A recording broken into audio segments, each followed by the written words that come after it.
Hola a todos, acá quien les habla Klaus Rodríguez y gracias por abrir este material. Consideré oportuno este momento para hablar del amparo constitucional a raíz de la polémica que se está dando después de la promoción de esta garantía por parte de una abogada contra dos senadores para que estos le desbloqueen en la red social X. Lo interesante de esta cuestión es que hasta ahora todavía no hay un precedente al respecto porque no se ha dado una situación de hecho similar.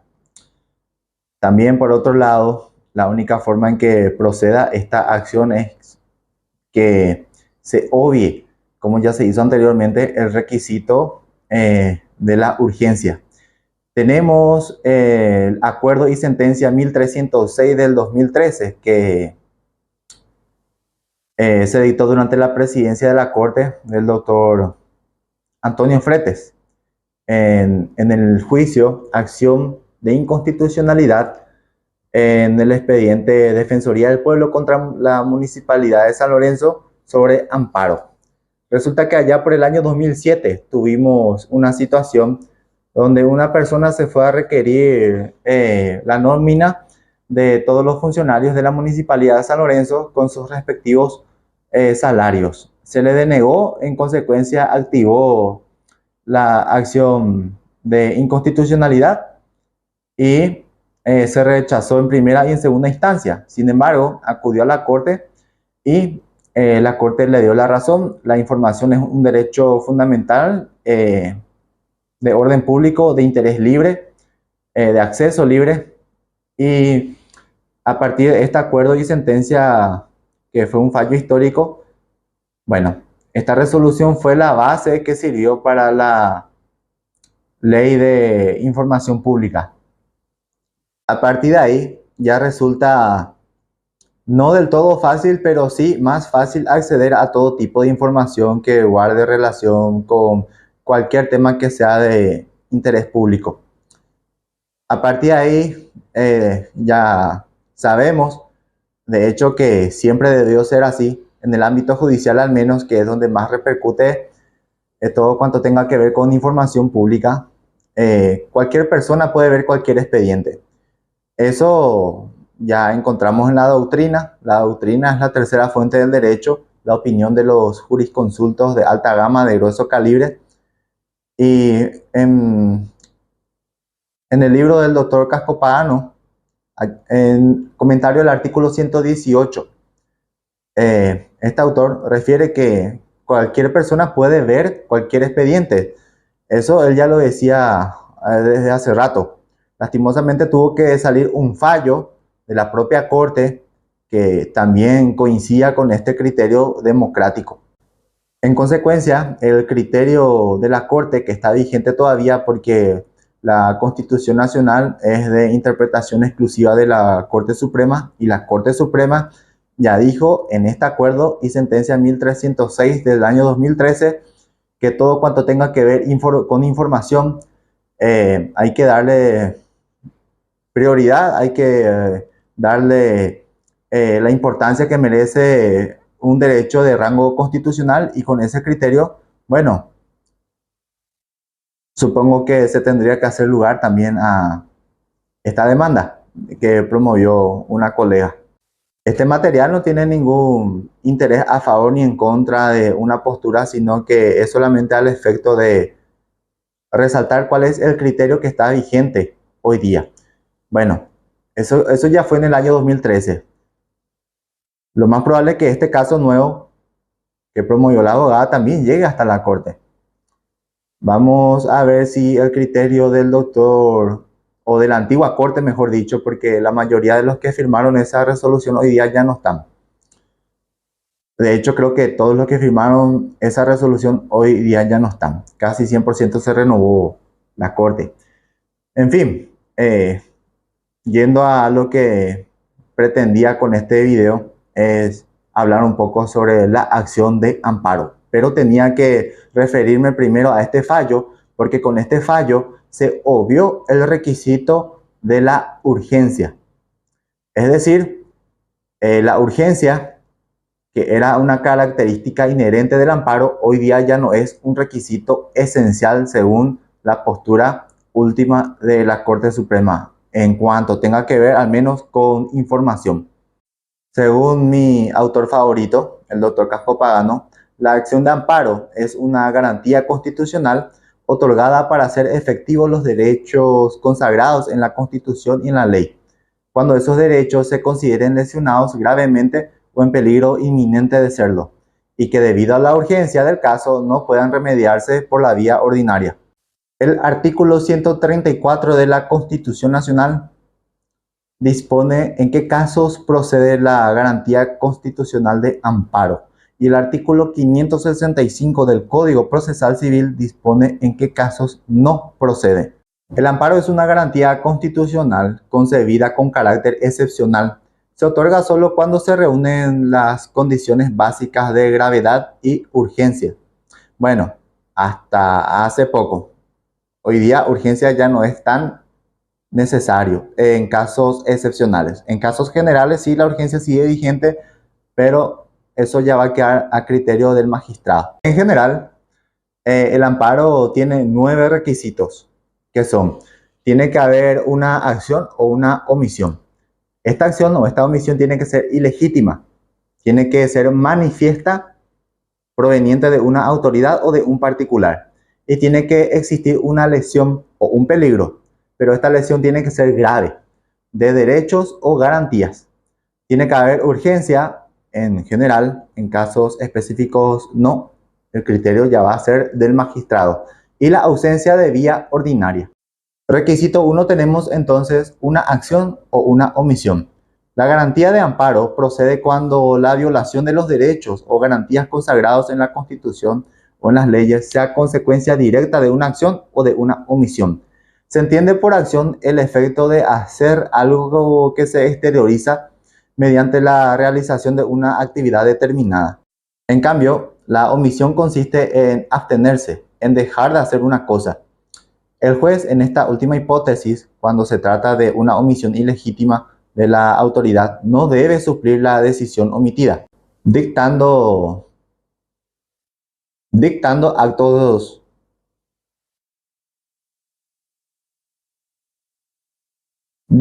actos administrativos o subrogándose en las funciones específicas del funcionario o autoridad, en razón de que eso va a constituir una violación del principio constitucional de independencia y división de los poderes del Estado. En caso de una omisión ilegítima de parte de la autoridad, el juez tiene que limitarse a provocar el acto mediante la intimación necesaria para que el acto se ejecute, bajo apercibimiento de desacato. Cuando la omisión proviene de particulares, se les puede imponer una obligación de hacer. Entonces, tenemos que es procedente el amparo cuando se hace o se deja de hacer una cosa que tenga entidad suficiente como para lesionar de manera grave un derecho o garantía constitucional o legal. El segundo requisito, que el acto sea no solo ilegal, sino manifiestamente ilegal.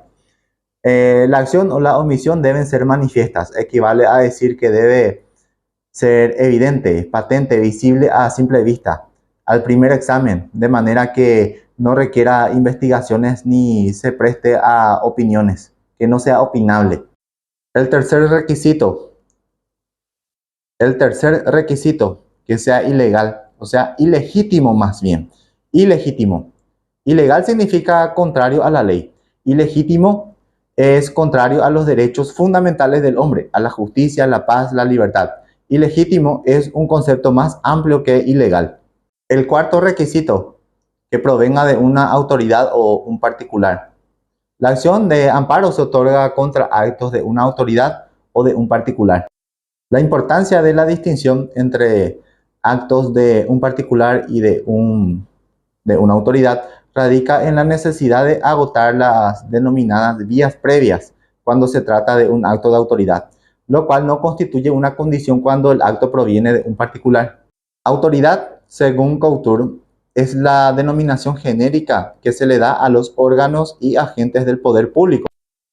Siguiendo con el criterio del autor, el concepto autoridad comprende a los funcionarios y empleados del Poder Ejecutivo, siendo procedente el amparo contra todos los actos de las autoridades administrativas.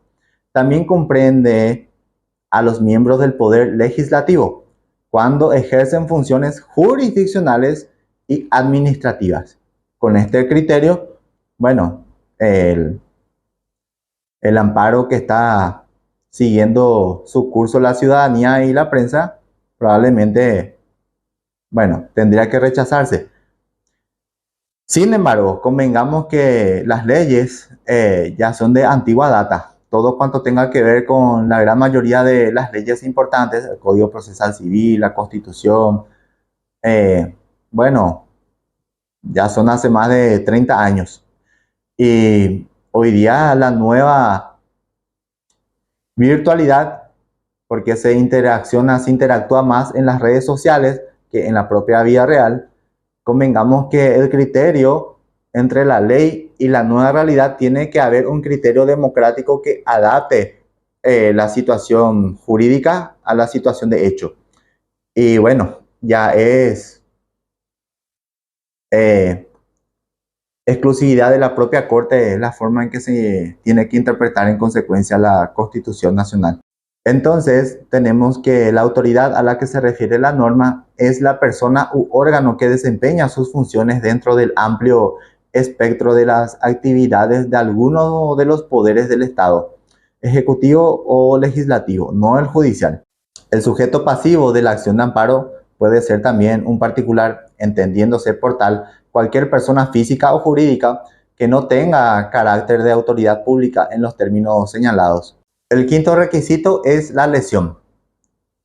El acto ilegítimo debe haber producido un daño, es decir, un perjuicio, un agravio concreto, real, una pérdida, un detrimento o menoscabo producido a una persona determinada, física o jurídica. Partidos políticos con personería reconocida siempre, entidades con personería gremial, profesional o sociedades y asociaciones que no contrarían el bien común. Corresponde a la persona que promueve el amparo la comprobación a prima facie de la existencia del daño, sin perjuicio de lo que en la sentencia decida el juez. Si el daño es irreparable, vale decir cuando no pueda restablecerse el derecho violado, ni reponerse las cosas al estado en que se encontraban, el amparo no procederá por falta de objeto útil. En este caso, al agraviado le resta promover las acciones resarcitorias que puedan corresponder. Entonces, tenemos que la lesión tiene que ser susceptible de apreciación pecuniaria. De lo contrario, no procede el amparo. Si no hay una lesión, tiene que haber por lo menos un peligro latente. Incluso en los casos en que el acto aún no se haya producido, pueden existir situaciones en que el temor, la intranquilidad que produce, sea tal que autorice la promoción del amparo a fin de evitar la inminencia del daño. En este caso, el amparo tiene una función preventiva. Procede cuando se tiene la certidumbre de que el acto lesivo se va a producir en razón de que la amenaza ya se ha producido. Bueno, la amenaza realmente para mi gusto lo encontramos, o sea, su definición en el Código Penal. Amenaza es, por ejemplo, te voy a pegar. Y coacción es, si no haces esto, te voy a pegar. Entonces, la amenaza es de una situación más atenuante. Sin embargo, el autor da un concepto un poco más civil. Según el doctor Casco Pagano, amenazar quiere decir dar a entender con actos o palabras que se quiere hacer un mal a otro. Amenazar, según el autor, quiere decir amenazar, según el doctor Casco Pagano, quiere decir dar a entender con actos o palabras que se quiere hacer un mal a otro, dar indicios de estar ante una inminente cosa mala o desagradable, anunciarla, presagiarla. El requisito sexto, gravedad. La lesión de producirse. Requisito sexto, gravedad. La lesión que produce el acto debe ser grave, es decir, importante, grande, de mucha entidad. En cuanto al requisito 7, tenemos derechos o garantías. El amparo que por finalidad, en el requisito 7 tenemos derechos o garantías.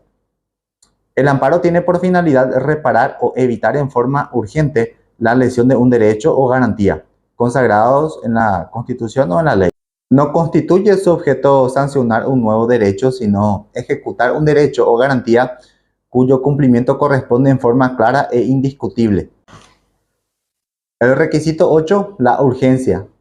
Cuestionable hoy día, opinable, interpretable, ya que a criterio del magistrado si hay o no urgencia y si la urgencia es o no requisito en el amparo que se promueve. Entonces, bueno, de ahí el caso que una vez me tocó. En una situación recibí un amparo y cuando le comunicó a la jueza me pregunta si es o no de pronto despacho. Entonces yo supuse que todos los amparos son de pronto despacho, pero resultó ser que no.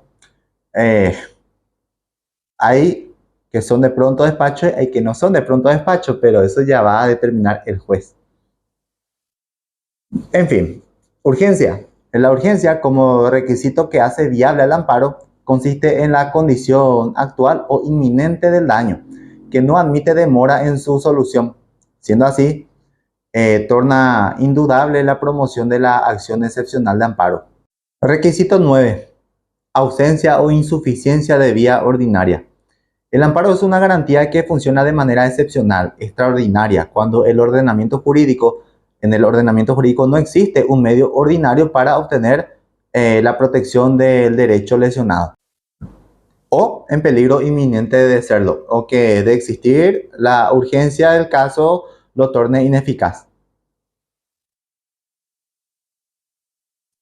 O en peligro inminente de serlo, o que de existir la urgencia del caso lo torne ineficaz. Diferencia entre vías previas y vías paralelas. Las vías previas son los procedimientos administrativos, los cuales de existir legalmente deben estar agotados antes de promoverse el amparo. Es necesario que el acto contra el cual se pretende el amparo sea firme y definitivo, es decir, que no sea reparable por la vía administrativa. Se denominan vías paralelas o concurrentes a las judiciales, referidas al ordenamiento procesal, sean procesos ordinarios o especiales. Es necesario que el acto contra el cual se pretende el amparo sea firme y definitivo, es decir, que no sea reparable por la vía administrativa. En cuanto a las vías paralelas, se denominan vías paralelas. En cuanto a las vías paralelas, bueno, se denominan vías paralelas o concurrentes a las judiciales, referidas al ordenamiento procesal, sean procesos ordinarios o especiales. En el amparo manda la Constitución que el procedimiento va a ser sumario, breve, gratuito, y sus características son que los plazos son breves, no se admiten recusaciones, excepciones ni incidentes, restricción del debate, limitación del material probatorio y gratuidad.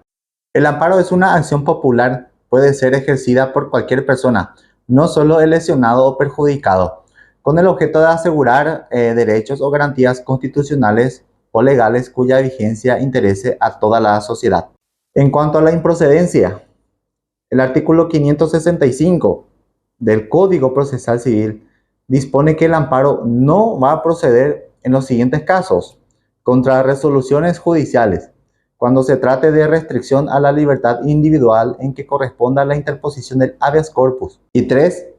Cuando la intervención judicial impidiera directa o indirectamente la regularidad o continuidad o eficacia de la prestación de un servicio público o desenvolvimiento de actividades esenciales del Estado.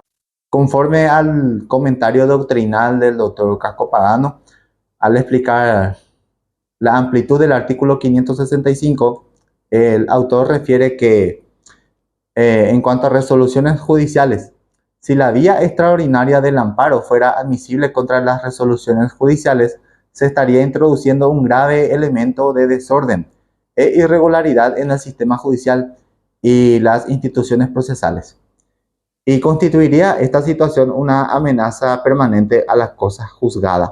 Diferencias con el habeas corpus.